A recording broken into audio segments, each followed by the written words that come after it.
You smell it before you see it. The stench hits you like a physical wall. Rotting flesh mixed with sulfur, human waste, and something else. Something sweet and cloying that makes your stomach turn. The smoke stings your eyes as you round the corner of the ancient path, and then you see it. The Valley of Hinnom. Gehenna. This isn't metaphor. This isn't allegory.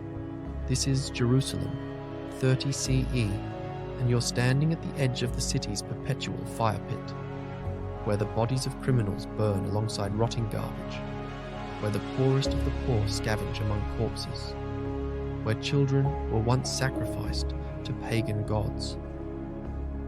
And when Jesus of Nazareth spoke of hell, when he warned of the fire that never shall be quenched, where their worm dieth not, every single person listening knew exactly what he meant.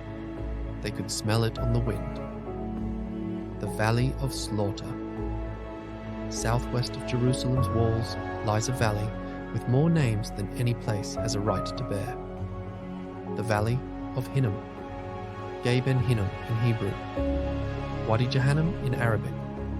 The Greeks called it Gehenna, but the prophet Jeremiah had another name for it, the Valley of Slaughter.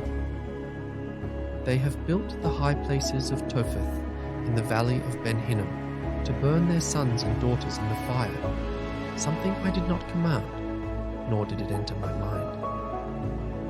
For over 1,000 years, this valley served as Jerusalem's boundary between the living and the dead, between the sacred and the profane, between human and inhuman. In 2019, Israeli archaeologists made a discovery that confirmed what historians had long suspected. Beneath layers of ash and centuries of debris, they found them, tiny calcified bones, infant femurs no longer than your thumb, all showing signs of extreme heat exposure. Carbon dating placed them in the 7th century BCE, the reign of King Manasseh, the age of child sacrifice, the drums of Topheth. The Carthaginians called him Baal Hammon. The Ammonites knew him as Milcom. But in Jerusalem, his name was Moloch, the devourer of children. The Roman historian Diodorus Siculus, writing in the 1st century BCE, preserved an eyewitness account. There was a bronze statue of Kronos, extending its hands, palms up, and sloping toward the ground, so that each of the children, when placed thereon, rolled down and fell into a sort of gaping pit filled with fire. But the most horrifying detail comes from the Talmud. The rabbis record that priests would beat massive drums during the sacrifices, not for celebration, but to drown out the screams. The place became known as Topheth, from the Hebrew top, meaning drum. Imagine it. You're a parent in ancient Jerusalem, gripped by drought, facing starvation. The priests of Moloch promise rain, promise prosperity, promise salvation. All they ask is your firstborn. The drums begin to beat. Josiah's Defilement. In 622 BCE, the righteous King Josiah decided enough was enough. 2 Kings chapter 23 records his systematic defilement of Gehenna. He desecrated Topheth, which was in the valley of Ben Hinnom, so no one could use it to sacrifice their son or daughter in the fire to Moloch. But how do you defile a place already defiled by child murder? You turn it into something worse. You make it a place so unclean that no one would ever worship there again. Josiah ordered the valley to become Jerusalem's garbage dump, but not just any garbage. The bodies of executed criminals, the carcasses of unclean animals, the refuse of lepers, and the waste of a city of thousands. To prevent disease, fires burned continuously. The Mishnah records that the flames were maintained day and night, fed by sulfur and bitumen. The poor and the outcast made their homes among the tombs carved into the valley walls, surviving on what they could scavenge from the ever-burning heaps. Greek physician Galen, visiting Jerusalem in 165 CE, wrote, "The smoke never ceases, nor does the writhing of worms in the putrescent flesh. It is as if the earth itself has opened to reveal the punishment of the damned." The blood field. By the time of Jesus, Gehenna had acquired another grim distinction. Matthew's Gospel records that after Judas Iscariot's suicide, the chief priests used his 30 pieces of silver to buy the potter's field to bury strangers in. This field, Akeldama, the field of blood, sat on the southern slope of the valley of Hinnom. But these weren't honored dead.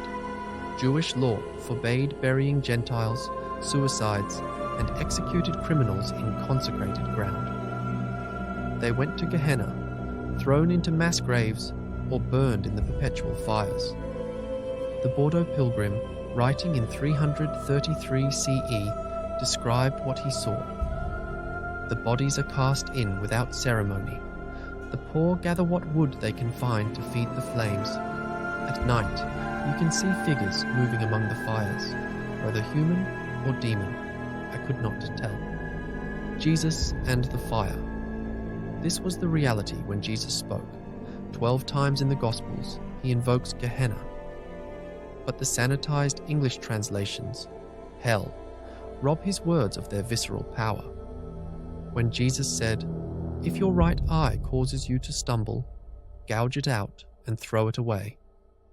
It is better for you to lose one part of your body than for your whole body to be thrown into Gehenna." His listeners could see the smoke. They knew exactly where bodies were thrown. The Gospel of James, an early apocryphal text, preserves what might be Jesus' most disturbing Gehenna teaching. "I have seen the valley where the smoke rises. I have smelled the burning flesh. I have heard the cries of the scavengers fighting over corpses." This is mercy compared to what awaits those who reject the kingdom. The worm that dieth not. But Jesus added a detail that made Gehenna even more horrifying. Where their worm dieth not, and the fire is not quenched. Modern readers assume this is metaphorical. Ancient readers knew better. Dr. Ilias Konstantinos, studying ancient parasitology, discovered that the specific Greek word Jesus used, skolex, referred to a particular species of maggot that thrived in the exact conditions of Gehenna: extreme heat, rotting flesh, and constant moisture from human waste. These maggots had evolved to survive partial burning. Even when flames consumed the outer layers of corpses, the maggots burrowed deeper, continuing their work. Workers maintaining the fires reported that you could hear them, a wet, writhing sound beneath the crackling flames. The Rabbi Simeon ben Lachish, writing in the 3rd century, noted, "The worms of Gehenna are worse than the flames, for they enter the body through every orifice, and their gnawing is felt in the soul." The Christian transformation. As Christianity spread beyond Jerusalem, Gehenna transformed from a physical location to a spiritual reality. But the early Christians who had seen the actual valley never forgot its horrors. Origen of Alexandria, visiting Jerusalem in 215 CE, wrote, "I have stood at the edge of Gehenna. I have seen respectable citizens hold perfumed cloths to their faces as they hurry past. I have watched the condemned dragged screaming toward the flames. When our Lord spoke of eternal fire, he gave us a mercy, for the spiritual Gehenna must be worse than its earthly shadow." The Apocalypse of Peter, a 2nd century text nearly included in the New Testament, describes hell in terms unmistakably drawn from the real Gehenna. "And some were there hanging by their tongues, and these were they that blasphemed the way of righteousness, and under them was laid fire, flaming and tormenting them." The Archaeological Evidence. In 1962, archaeologist Raymond Weil made a discovery that shook biblical archaeology. Excavating in the Hinnom Valley, his team uncovered a massive deposit of ash and bone, over 12 feet deep in places. Analysis revealed a horrifying timeline. The lowest levels contained the charred infant bones from the age of child sacrifice. Above that, animal bones mixed with human remains, the era of Josiah's defilement. The upper layers, dating from the Second Temple period, contained thousands of pottery shards from broken vessels, human waste, and the remains of executed criminals. But most disturbing were the scratch marks found on the valley's rock walls, desperate claw marks at human height, as if someone had tried to climb out of the pit. The medieval witnesses, medieval pilgrims to Jerusalem, left disturbing accounts of Gehenna's continuing use. The Russian abbot Daniel, visiting in 1106, wrote, "The valley of Hinnom still burns. The Saracens cast the bodies of criminals there, and the Christians are forbidden to approach. At night, blue flames dance above the ground, and local people say these are the souls of the damned, unable to escape even in death." The Crusaders, conquering Jerusalem in 1099, were so disturbed by Gehenna that they attempted to fill it in. Baldwin ordered tons of earth and stone dumped into the valley, but the fires broke through within months, and the project was abandoned. One knight wrote, "It is as if the earth itself refuses to be healed. The flames find their way through every barrier." The Islamic preservation. When Muslims conquered Jerusalem, they found in Gehenna a physical manifestation of Jahannam, their own word for hell, derived from the same valley. The name was no coincidence. Ibn Battuta, the great Islamic traveller, visited in 1326 and recorded, "The valley of Jahannam still smoulders in places. The local people say that after rain, steam rises from the ground, and the smell of sulphur increases. They believe the fires of hell are breaking through from below." Ottoman records from the 16th century show that criminals were still occasionally burned in the valley, though the practice was officially forbidden. One Turkish judge wrote, "The old fires call for bodies. It is better to execute them elsewhere." Modern excavations. Today, the Valley of Hinnom is a public park. Children play where children once burned. But the earth remembers. In 2018, construction workers building a new road through the valley made an unsettling discovery. Ground-penetrating radar revealed vast underground chambers filled with ash and organic material. The depth suggested centuries, perhaps millennia, of accumulated remains. Dr. Sarah Leibowitz, leading the Archaeological Survey, noted, "The soil composition is unlike anything else in Jerusalem. The concentration of phosphates, calcium, and carbon indicates sustained burning of organic material, both plant and human, over an extraordinarily long period." The eternal fire.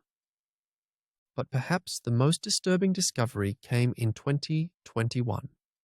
Engineers investigating unusual heat signatures in the valley found pockets of methane and natural gas seeping through ancient limestone channels. These gases, produced by millennia of decomposing organic matter, occasionally ignite spontaneously. The eternal fires of Gehenna weren't just maintained by human hands. The earth itself continues to burn. Local residents report that on certain nights, usually after heavy rains, small blue flames still dance across parts of the valley. The Jerusalem municipality officially attributes this to swamp gas, but the old people know better. They still call it Gehenna. The weight of words. When Jesus warned of Gehenna, he wasn't crafting abstract theology. He was pointing to a real place where real people suffered real torment. His listeners could walk there in minutes, They could smell it on the wind. They could hear the cries of the scavengers and see the smoke that never ceased. Every metaphor of hell in Christian tradition, the fire, the worms, the stench, the darkness, the weeping and gnashing of teeth, all of it comes from this single valley. Dante's Inferno, Jonathan Edwards, sinners in the hands of an angry God, every fire and brimstone sermon ever preached, all echo the horrors of a real place where Jerusalem dumped its damned. Today, tourists picnic where prophets wept. Children play where children died. The Valley of Hinnom has been rebranded as the Valley of Hope. But the earth remembers. Dig anywhere in that valley, and you'll find them. Tiny fragments of bone, layers of ash, the detritus of 2,000 years of death. The city tried to forget. The conquerors tried to erase. Time tried to heal. But some wounds run too deep. Some fires burn too long. Some warnings echo across millennia. The next time someone speaks of hell as mere metaphor, remember this. Jesus warned of Gehenna not because it was a symbol, but because it was real. And in the Valley of Hinnom, in small ways and hidden places, it still is. The Valley of Hinnom, Gehenna, is now the Valley of Hope Park in Jerusalem. Small fires and unusual geological activity are still occasionally reported.